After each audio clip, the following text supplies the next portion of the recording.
Tayo na-attach na sa lupa, na-addict na tayo masyado rin sa lupa. Kaya parang napamahal na sa ating masyado, ang hindi natin alam, meron palang mas maganda kaysa sa lupa.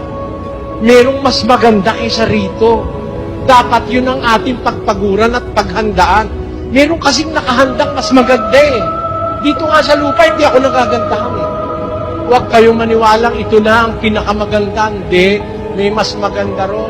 Itong matang ito, nabubulag ito. Itong matang ito, lumalabo. Itong tengang ito, nabibingi. Pero yung mata ron, di na mabubulag. Yung tenga ron, di na mabibingi. Eternal na yun eh. Yun po ang pinakamaganda sa lahat. Kaya ang sabi ng Diyos, hanapin mo muna yung nasa langit. Huwag kayong puro sa lupa ang naiisip natin eh. Magandang bahay, magandang sasakyan, maraming pera, maraming titulo, maraming alahas. Puro ganon.